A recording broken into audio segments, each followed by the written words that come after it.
खरं म्हणजे मी ही कविता जवळजवळ 4-5 वर्षापूर्वी लिहिलेली आहे, करोना सुरू व्हायच्या आधी. कारण त्यावेळेला पाऊस नव्हता एवढा आणि दुष्काळ पडला होता. तर शेतकऱ्यांनी आत्महत्या करण्याचा प्रयत्न केलेला, तेव्हा मी ही कविता लिहिली ती पावसावरती. पाऊस आला पडती या जलधारा, जलधारांच्या या सुरातुनी सुटला अफाट वारा. पाऊस गेल्यावरती पडले इंद्रधनुचे प्रतिबिंब, पाऊस गेल्यावरती पडले इंद्रधनुचे प्रतिबिंब. प्रतिबिंबाच्या या सप्तरंगात होऊ आपण दंग.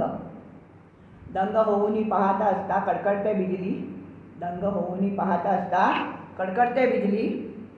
कडकडत्या त्या बिजलीमधुनी आली हो सर आली.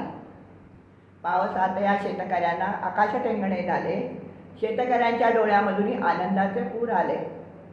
शेतकऱ्यांनी दिला घेतला वसा जीवनाचा, पावसामध्ये सोडून दिला विचार आत्महत्येचा.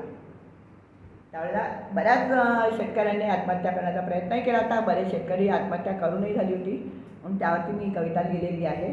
त्याच्यानंतरचं आहे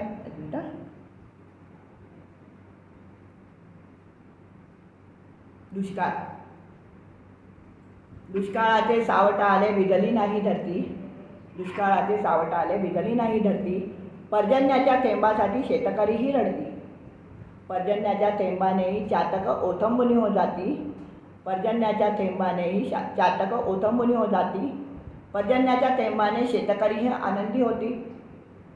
आकाशाकडे डोळे करुनी वाट पाहता पावसाची, आकाशाकडे डोळे करुनी वाट पाहता पावसाची. पावसाच्या एका सरीसाठी शेतकरी थकूनकी हो जाती. ऐकेल का हो देवही त्यांचे गाऱ्हाणे समजुनी, ऐकेल काही देव त्यांचे गाऱ्हाणे समजुनी. देईल का हो पावसाच्या शेतकऱ्यांना मेजवानी, देईल का हो पावसाची शेतकऱ्यांना मेजवानी.